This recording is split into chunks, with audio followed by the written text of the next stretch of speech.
It's week 2 of college football. We have 3 best bets for you today in the video, as well as we tell you how you can take home a piece of our $500 college football leaderboard prize pool, and it all starts right now.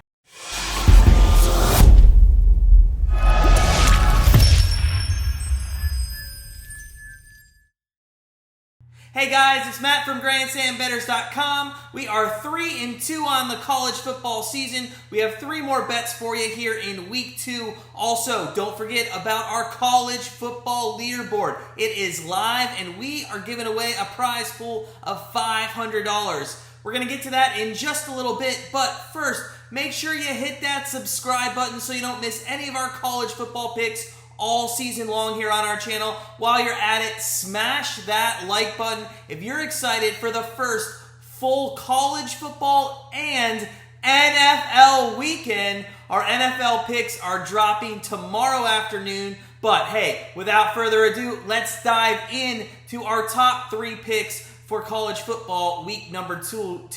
And the first matchup we're going to look at is in the 2:30 time slot between the Notre Dame Fighting Irish and the Toledo Rockets. Now, the Irish moved up to 8 after a win over Florida State last Sunday, which, let's be honest, myself included, which was much, much closer than it needed to be. So, they're definitely going to look to get an easier win here in their home opener against Toledo. Toledo's coming off a 49-10 Week 1 win against Norfolk State.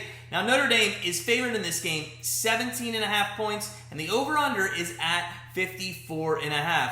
Notre Dame's offense looked pretty good last week for about 3 quarters. At least for those 3 quarters, it was led by transfer quarterback Jack Cohen, who threw for 300 yards and 4 touchdowns, and tight end Michael Mayer, who had 9 receptions for 120 yards and a touchdown. They put up 35 points in those first 3 quarters, and it was most likely to Brian Kelly deciding to just run out the clock for the rest of the game why Florida State got back into it. Now, the point we want to get here is, although it looks like this offense can put up points, and that was without Kyron Williams only having 42 rushing yards, which was an off game, their defense at the same time is not great and needs a lot of work. Florida State's offense wasn't anything spectacular, but when you have 3 interceptions and you force them to punt 4 times and they still manage to put up 35 points, it's definitely a problem that they need to work on. Now,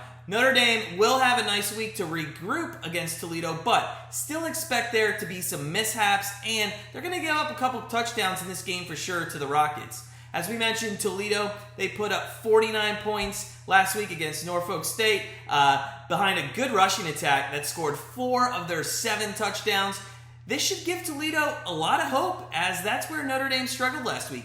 Notre Dame gave up 264 yards rushing to the Seminoles, and with a shorter week, one because they played on Sunday and it's going to give them a little less time to prepare for Toledo, we don't expect that run defense to improve drastically this week.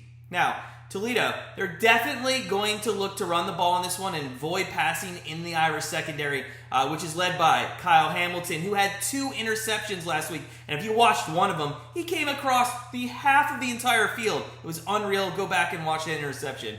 Now, we can't really tell how their defense Toledo's going to play, as they were only tested against Norfolk State. Not a great team, but in that game, they did give up 147 yards rushing, and now they're going to be facing last year's freshman All-American running back, Kyron Williams, and that might be a problem for their defense.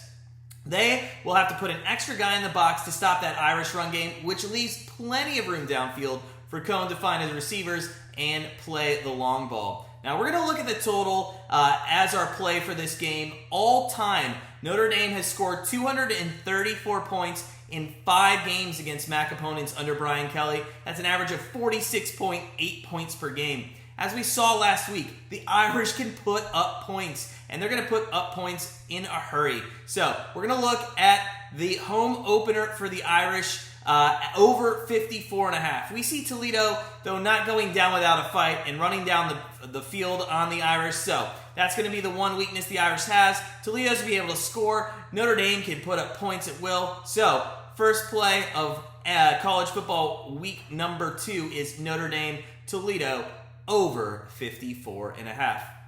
Now, with our second pick, we're going to look at the game day of the week matchup between number 10 Iowa and number 9 Iowa State, which is set to kick off at 4:30 Eastern there on Saturday. Now, Iowa is coming off a dominant 34-6 win over Indiana, while Iowa State had to work a little bit harder in their week 1 win as they only beat Northern Iowa 16-10. Now, Iowa State is favored here by 4.5, and the over-under is set at 46 in this game. It should be a great matchup as both defenses are very good, and both these teams already are already playing in a week 2 game that's going to decide probably the chance for one of them to make the college football playoff. Now, looking at the visiting Hawkeyes first, a lot of people expected their game against Indiana last week to be a little bit closer as the Hoosiers had a breakout season last year. However, a combination of the Hawkeyes defense and Indiana looking like the team that we've seen for the past decade resulted in that 28-point win for Iowa. Their defense is going to be a very good test for Iowa State as they relied a lot on the run in their win over Northern Iowa, and Iowa last week held Indiana to only 77 yards rushing.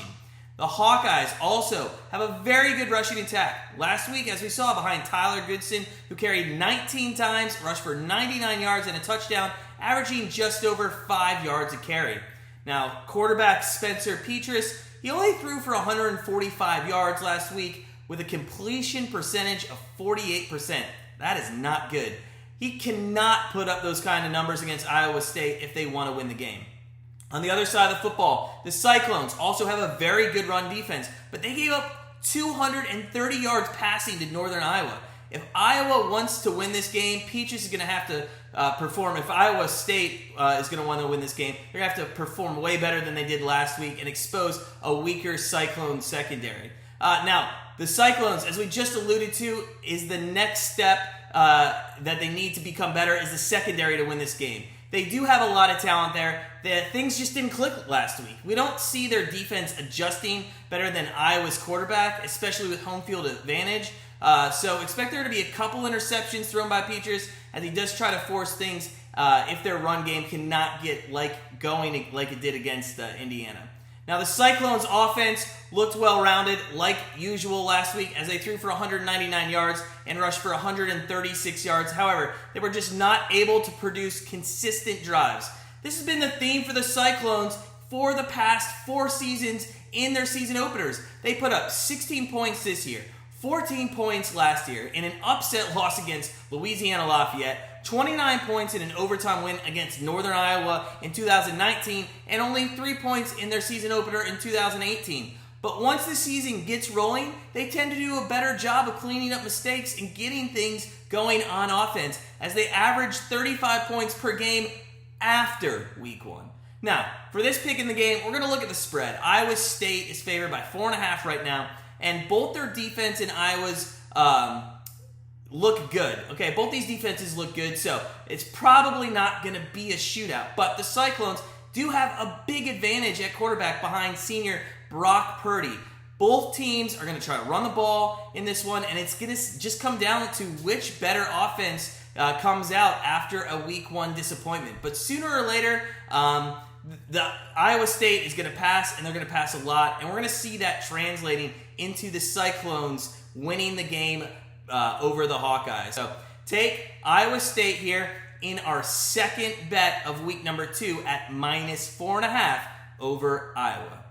Now, before we get into our last pick of week 2, just a reminder, we're giving away $500 prize pool to the top 3 college football bettors out there. Now, read the pinned comment below, follow the rules, and then put your bets in the comments. Again, make sure you read the rules because they matter. After 2 weeks, congratulations to Al, who's atop our leaderboard. The guy's 6-0. Great job, Al. We look forward to seeing your bets and everybody else continue to place their bets here for week number 2, and everybody competing for those top 3 spots. Now, speaking of bets, we have one more bet for you. It's a game on the late night, one at 10:15 Eastern. It is the Utah Utes traveling to take on BYU in what is known as the Holy War. Utah is favored by a touchdown, and the over-under is at 45.5. Coming into this season, Utah was returning 18 starters to the team and 10 starters on offense. However, the one person that was missing was a QB. Charlie Brewer and Cameron Rising had a nice battle for the starting job, but it was Brewer that ended up getting the nod last week against Weber State. Now, overall, Brewer played well, but against such a small opponent, you would have liked him to just be a little bit better. He went 19 of 27, throwing for 233 yards with 2 TDs and an interception. Now, Rising got a couple snaps, threw a touchdown pass as well, but it looks like this is going to be Brewer's team for the time being. Utah had a nice balanced attack last week as they also rushed for 188 yards, led by Tavian Thomas, who had 12 rushes for 107 and 2 TDs. That's about 9 yards a carry. This is probably due to the fact that their entire offensive line returned from last year, including all Pac-12 lineman Nick Ford, who can play all 3 interior positions, and he will play all 3 interior positions. Now, their defense, although returning 8 starters, including NFL hopeful Devin Lloyd, he actually passed on the NFL to come back, did struggle giving up passing yards to Weber State, so it should be an interesting test against BYU, a team that scored over 43 points per game last season.